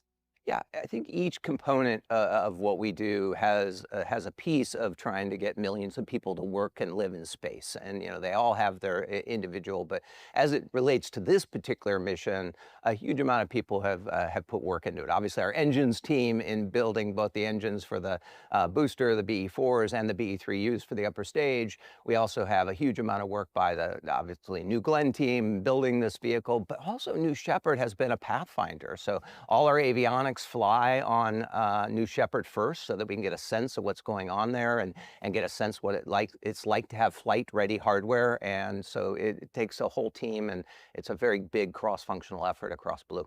You know, we have more than 10,000 employees here that are very excited about this moment. I'm one of them. What is your message to those who are going to be watching our webcast and be watching NG2 take to the skies? Well, I think everybody will be a little bit on pins and needles, I'm sure. But I would say that this is a culmination of a lot of work from a lot of teams. It's not the end point of our journey. Obviously, we have a lot more rockets to make and a lot more customers to make happy as we move forward. But to the extent we're successful here, I hope everybody at Team Blue takes a pause, smiles a bit, celebrates, because it'll be a great achievement for us. And we'll take that deep breath. We'll sort of embrace the moment and then move on, because we have a lot of customers waiting for us to succeed. And there's nothing that makes you happier in business and in your life when you see the smile on customers' faces. Did you ever think that you would be doing something like this in your career when you're watching your rockets launch? No? No, not in a million years. I was very happy making Fire TVs and Echoes, but it is a boyhood dream, and so to be able to have it, I kind of pinch myself every day and just amazed that I get to wake up and help this and lead this amazing team of people build incredible technology like New Glenn. I mean, and a reference to that, one of the first things they ask you when you come onto Blue Origin is, what is your first memory of space? What is your first memory of space? Yeah, I have a lot of pictures. It turned out my third, fourth, and fifth birthday, I have these old Polaroids of the cake, and they all have rockets on it. I was enamored with rockets as a kid, and never took the path where I thought I'd be running a rocket or a rocket company. But it turns out that it was very early in my life that I had a lot of love for it. And we're so grateful to have you here at the helm. Dave, thank you so much for your time. I appreciate it. Yeah. And it was such a great interview to have a moment to sit down with our CEO and talk with him. If you are just tuning in, this is the launch of in G2. We are at L minus under 6 minutes, and we have to tell you guys right now we are tracking a cruise ship that is in the area and closely tracking weather, as we heard in the Go poll. But my understanding is that by the time it comes to our moment of launch, that cruise ship should be out of the way. But we are still keeping our eyes on that weather, Ariane. Absolutely. But with that, we're under 6 minutes to go. Let's go out to Eddie, because you realize we're about 5 minutes to go from the launch. Eddie, how's everybody feeling out there? Yeah, it is hype out here. We are so excited to be at less than 5 minutes before launch. We're excited to be here. Eddie, is that guy on a chicken? A rooster? Yeah, we got Rooster, and the flag. Everybody say hi to Rooster. And Escapade, and this is the team that's launching the rocket today. They helped build it. Amazing. They are absolutely psyched. And what we're waiting for here is a go, no go, final go, no go. We're bringing this down to the minute on this one. We want to launch before our window, so we're waiting on the team to determine if that's way to go. Oh, Eddie. Let's go blue. Let's go blue. Thank you so much. We are hyped. They are hyped. Since we are at essentially L minus 4 minutes, let's go ahead and toss it back over to the rocket right now.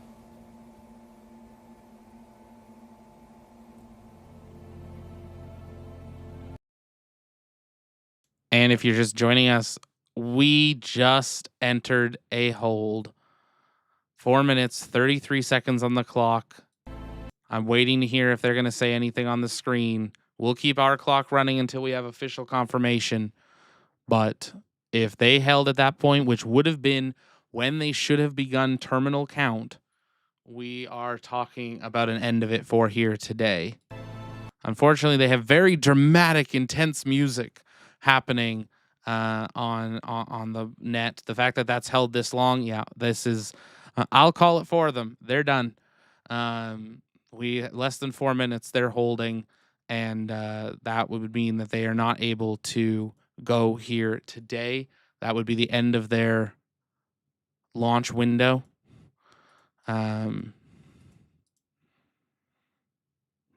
They're still playing music, so waiting to hear what that cause was. But with the time at this point, they had no time left for another recycle of any attempt, unfortunately. Whether it was the weather, whether it was a cruise ship, whether it was something else, we'll wait and see if we get any sort of confirmation from them. But unfortunately,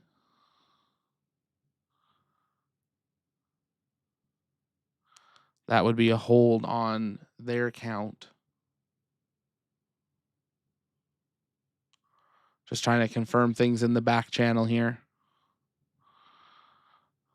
And waiting for Blue Origin to begin their commentary again. But at this point, there isn't time to recycle based on what we know.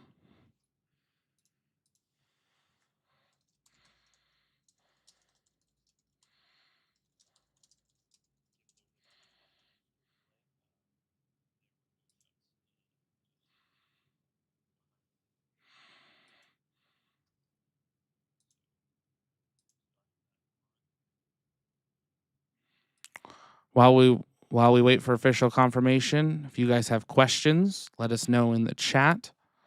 I'll work on answering those while we wait an update. I'm going to keep our clock running. Maybe it's an overlay failure, I would hope, but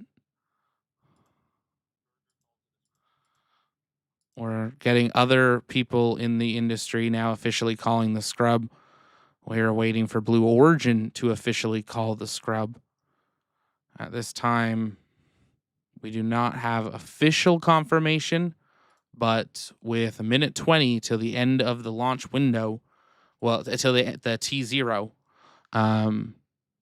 that concludes today's opportunity for New Glenn Escapade. Having looked into the weather conditions for tomorrow, there is an opportunity tomorrow. The FAA has confirmed to Blue Origin that they are exempt from the FAA launch curfew. Keep in mind, any other rocket right now could not launch. Starting tomorrow, we would be in a launch curfew at this time, but Blue Origin has received status from the FAA that they would be exempt from that launch curfew. They are doing the process of actually finalizing that paperwork to have the exemption in the license. But we have confirmed that that would be possible. If it was a weather issue or that cruise ship, then I would expect a opportunity tomorrow. If it was something else, then it may be a longer delay. But of course, we'll wait in here.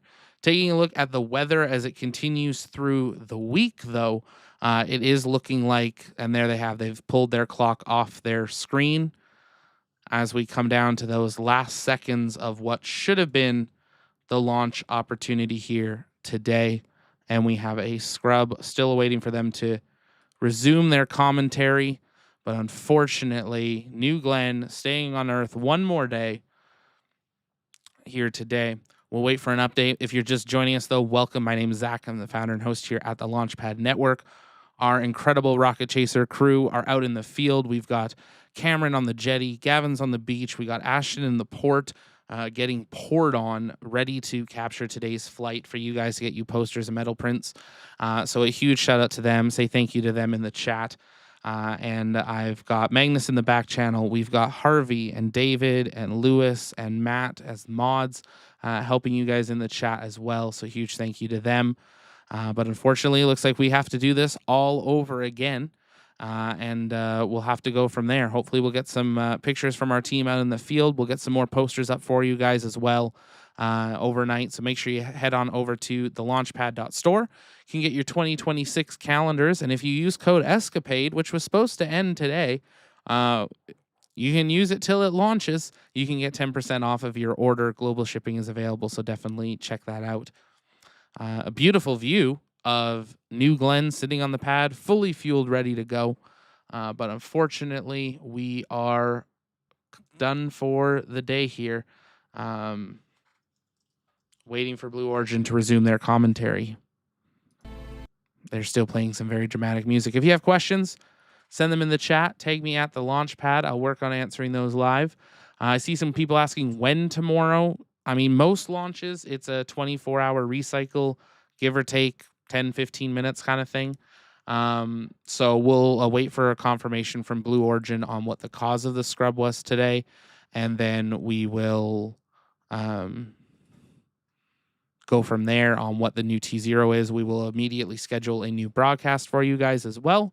And of course, we bring you the latest updates over on our X account, TLPN_official.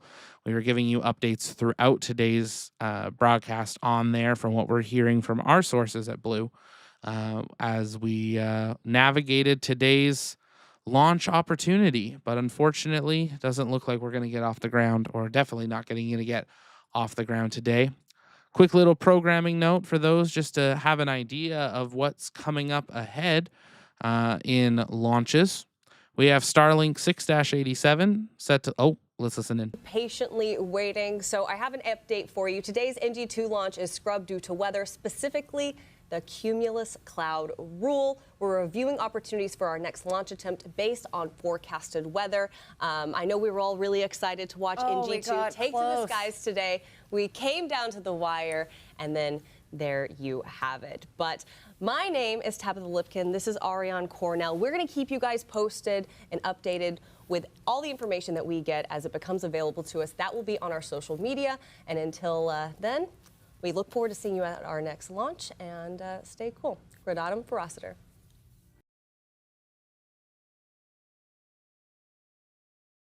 And just like that, they are done for today. We'll pull up the weather here. You can see it again. It came down to a cloud, all down to a cloud, and you can see it on the right side of your screen there.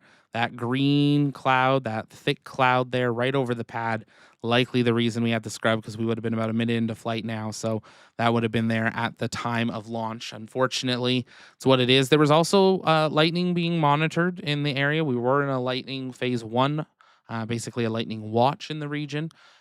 So lots of things that they were monitoring, but unfortunately on the ground today, teams will now work to establish a new T0. The earliest turnaround would be 24 hours, but we'll have to wait and see how long that is. As I was saying just before they came back on the air, programming notes for you guys. Starlink 6-87 set to launch from Cape Canaveral tomorrow night. That is set to launch 1 minute after the curfew expires at 10:01 p.m. Eastern Time. We also have on next Thursday, Atlas V targeting liftoff at 10 p.m. Eastern Time, the exact opening of that launch curfew. And what's really interesting is on schedule, we have a launch of a Starlink 6-89 from Kennedy Space Center, just a couple miles up the pad from the Atlas, 1 minute later. So either we're going to see some absolutely incredible history, or that Starlink is going to slip, because the Atlas, I'm sure, will take priority. It's a customer mission. Friday, 1 minute after the launch curfew, we have Starlink 6-85 and more. And of course, we will bring you the latest information that we can on all those launches as we do navigate a FAA launch curfew going into effect tomorrow morning, the first ever time in U.S. aerospace and spaceflight history, a full restriction on launch during daylight hours. No launches from 6 a.m. till 10 p.m. local time. We're still waiting for confirmation on what that would mean for a return. We don't have any returns right now, but that restriction would be in place. If you haven't yet, take a moment, engage that subscribe button so you never miss another live launch coverage here. Join us over on the TLP Discord. It's where our community hangs out in between streams. We'd love to see you in there. I've been jumping in comms with you guys the last few launches, so it's been great seeing you in there. I might jump in there in a little bit, so head on over to the Discord. Love to hear your thoughts on today's flight. If you haven't yet, there's still time. Head on over to the TLP shop. Use promo code Escapade. Gets 10% off your order. Our 2026 calendars are now available. And that is going to do it for us here today. Again, a huge thank you to the entire TLP crew, especially our TLP rocket chasers, Cameron, Ashton, and Gavin, who are out there getting poured on in the rain and being ready to capture today's flight for you guys. And they'll be ready to do it all again on the next launch attempt. But for now, on behalf of the entire TLP crew, thank you so much for being here. We will see you next time, because space is better together. Good night.